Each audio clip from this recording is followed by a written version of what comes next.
मी सर्वांना माझा नमस्कार. मी गणेश दशरथ आव्हाड, राहणार दोडी, तालुका सिन्नर, जिल्हा नाशिक. मी जवळपास गेली 20 वर्षापासून शेती करतो आहे. त्यामध्ये कांदा, ग्रीन फ्लावर, कोबी, साधी फ्लावर असे वेगवेगळ्या प्रकारचे पीक करतो आहे. तर बदलत्या कालखंडानुसार मला असं वाटलं की आपण डाळिंब पिकाकडे वळूया. कारण जेव्हापासून कोविड आला तेव्हापासून सर्वच मार्केटमध्ये किंवा सर्वच पब्लिकला समजलं की डाळिंबाचं महत्त्व काय असतं. तर मी दोडी या ठिकाणी माझा 11 एकरचा डाळिंबाचा बाग या ठिकाणी डेव्हलप करत आहेत. आणि जवळपास डाळिंब लागवडीला एकंदरीत 6 महिने आत्तापर्यंत पूर्ण झालेले आहेत. मी या डाळिंबाची आत्तापर्यंत 4 वेळेस टॉपिंग केलेली आहे. आणि टॉपिंग केल्यामुळं मला म्हणजे जी आपली आपण बोलतो की मालकाडी खूप या ठिकाणी जबरदस्त डेव्हलप झालेली आहे. आणि मी सुरुवातीलाच पाण्याचं इथं या ठिकाणी थोडासा दुष्काळी भाग असल्याकारणाने मी ठरवलं की आपण थोडं वेगळं काय करूया. तर मी ॲग्रीप्लास्ट या कंपनीचा विडमॅट पेपर वापरण्याचं ठरवलं. तर मी 11 एकरसाठी या ठिकाणी 101 बंडल ॲग्रीप्लास्ट या कंपनीचे वापरलेले आहेत. त्यामुळे माझी या ठिकाणी 50 ते 60% पाण्याची बचत झालेली आहे.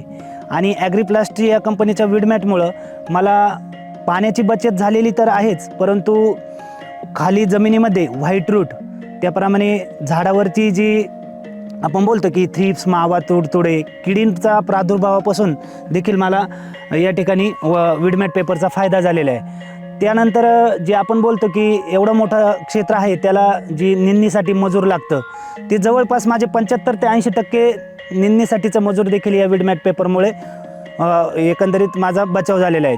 तर मी विडमॅट या पेपरबद्दल फायदे सांगतो आहे की विडमॅट पेपर वापरल्यामुळं आम्हाला म्हणजे जमिनीतली जी व्हाईट रूट आहे ती व्हाईट रूट खूप जबरदस्त डेव्हलप झाली. त्यानंतर मी असं ठरवलं की आपल्याला मालाची क्वालिटी द्यायची आहे. जर आपण बाजारपेठेत आपल्या मालाची क्वालिटी दिली तर आपल्याला क्वालिटीनुसार आपल्या मालाचा रेटसुद्धा चांगला मिळेल. तर विडमॅट पेपरमुळं जी आम्हाला पहिल्या 6 महिन्यात एवढा फायदा झाला की 1 वर्षाचं जे झाड असतं त्याचं जे खोड असतं ते आम्हाला 6 महिन्यामध्येच असं या खोडाची साईज, त्यानंतर पत्ती असेल, ग्रीनरी, आणि त्यानंतर जी आपण बोलतो की मालकाडी आम्ही 4 वेळा टॉपिंग केल्यामुळं मालकाडी पण एवढी जबरदस्त डेव्हलप झालेली आहे की आत्तापर्यंत आमचा बाग हा 6 महिन्याचा झालेला आहे. आता आम्ही याला 1 जानेवारीला तानावरती सोडतो आहे आणि 1 फेब्रुवारीला आमची म्हणजे एकंदरीत पानगळीचं टार्गेट आहे. तर 1 फेब्रुवारीला आमचा बाग हा 10 महिन्याचाच होतो आहे आणि आम्ही या झाडाला कमीत कमी 12 ते 14 किलोचा लोड अपेक्षित आहे आम्हाला या झाडाकडून. आणि आम्ही त्या प्रकारे त्याला एक डेव्हलप केलेले आहे. सर्व फायदे हे म्हणजे आम्हाला विडमॅट पेपरमुळं झालेले, कारण आमची विडमॅट पेपरमुळं मजुरी तर जबरदस्तच वाचली. त्यानंतर जिथे आपल्याला 3 किंवा 4 दिवसामधून पाणी द्यावं लागतं ते आपल्याला हे पाणी फक्त आठवड्यातून आम्ही एकदाच पाणी देतो. प्रत्येकी कॉक कनेक्शनला आम्ही फक्त 20 मिनटं पाणी देतो. त्यानंतर विडमॅट पेपरमुळे आपल्या या परिसरामध्ये ही पूर्णतः पडीक जमीन होती. मार्च एप्रिलच्या अगोदर ही पूर्ण जमीन ही एकंदरीत दगडाळ माळकांड अशी पूर्ण पडीक जमीन होती. त्यानंतर आम्ही तिला पूर्णतः 2 महिने डेव्हलप केलं चांगलं. त्यानंतर व्यवस्थित असे यंत्राच्या साहाय्यानं बेड पाडून घेतले. त्यानंतर बेडवरती आम्ही शेणखत वापरलं, भेसळ डोस वापरला. त्यानंतर मग साधं मल्चिंग असतं ते वापरण्याचं आमचं अगोदर नियोजन झालं, परंतु साधं मल्चिंग कसं आपल्याला 3 ते 4 महिनेच आपल्याला या ठिकाणी वापरता येतं. परंतु आम्हाला ॲग्रीप्लास्टची या कंपनीची माहिती भेटली आणि आम्ही ठरवलं की या कंपनीची म्हणजे जे आपण बोलतो की 4 वर्ष ते 5 वर्षापर्यंत याची क्वालिटी असते.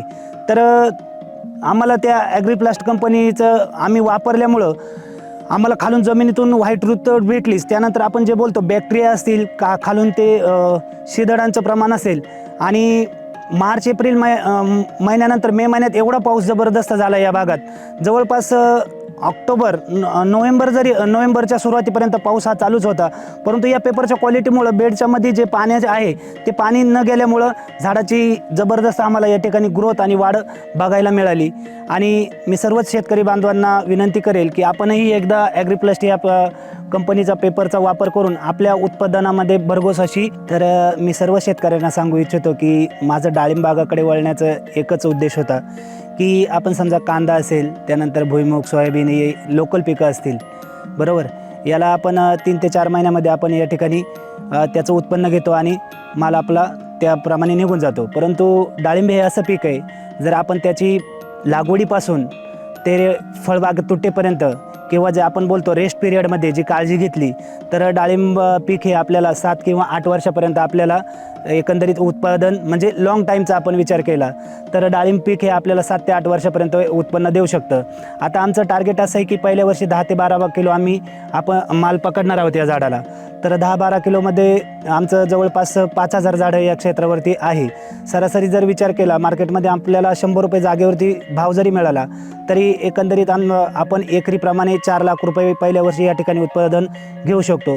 त्यानंतर दुसऱ्या वर्षाचा जर विचार केला, झाडाची ग्रोथ आणि झाडाची क्वालिटी क्वांटिटी अशीच ठेवली आणि डेव्हलप अशीच ठेवली तर आपल्याला दुसऱ्या वर्षी एका झाडाचा साधारणतः 20 ते 22 किलोपर्यंत आपला माल तुटू शकतो. म्हणजे दुसऱ्या वर्षाचा जर एकरी आपण उत्पादनाचा विचार केला, क्वालिटी आणि क्वांटिटी मेंटेन ठेवली तर दुसऱ्या वर्षाला आपल्याला 7 किंवा 8 लाखापर्यंत एकंदरीत खर्च वजा करता आपल्याला उत्पन्न भेटू शकते. त्याचप्रमाणे शेतकरी बांधवांना आपण तिसऱ्या वर्षाचा डाळिंबाचा जर विचार केला तरी एकरी आपल्याला एका झाडाला 25 ते 30 किलोपर्यंत माल तुटतो आणि एकरी जर 400 झाडांचा जर विचार केला तर 12 ते 13 लाखापर्यंत आपल्याला या ठिकाणी डाळिंब हे आपल्याला उत्पादन देऊ शकते. याच अनुषंगाने मी विचार केला की डाळिंब क्षेत्र किंवा डाळिंब हे असं पीक आहे की आपल्याला लॉंग टाईम 7 किंवा 8 वर्ष आपल्याला उत्पादन देणारं पीक आहे. म्हणून मी त्या डाळिंब पिकाकडे वळालो. मी सर्व शेतकऱ्यांना एकच संदेश देऊ इच्छितो की सध्या तेल्या आणि मर रोगाने एवढा जबरदस्त अटॅक केलेला आहे की डाळिंब क्षेत्र दिवसेंदिवस खूप कमी होत चाललेले आणि आंतरराष्ट्रीय बाजारपेठेत डाळिंबाची मागणी ही खूप जबरदस्त वाढलेली आहे. आपण बोलत असाल की मार्केटमध्ये विडमॅटच्या अनेक कंपन्या आहेत, परंतु आपण ॲग्रीप्लास्टच का असा सर्वांना प्रश्न पडला असेल. तर ॲग्रीप्लास्टच का याचं मी असं उत्तर देईल की आपण जेव्हापासून आपल्या शेतात एखादा माल करतो किंवा डाळिंबाग करतो किंवा पेरू करतो तर ॲग्रीप्लास्ट या कंपनीचं शेतकऱ्यांशी असं नातं आहे की ही ॲग्रीप्लास्ट कंपनी शेतकऱ्यांना सुरुवातीपासून आपण समजा या झाडाला शेड्यूल काय वापरावं, स्प्रे कोणते घ्यावे किंवा आपण खालून त्याला खतं काय द्यावे यापासून तर पूर्ण एकंदरीत खूप असा मोलाचा सल्ला ॲग्रीप्लास्ट कंपनीचे सर्वच कर्मचारी शेतकरी बांधवांना करत असतात. म्हणून मी ॲग्रीप्लास्टच का ही कंपनी शेतकऱ्यांना सुरुवातीपासून ते शेवटपर्यंत खूप चांगल्या प्रमाणात मार्गदर्शन करते. म्हणून मी ॲग्रीप्लास्टच कंपनी निवडली. धन्यवाद.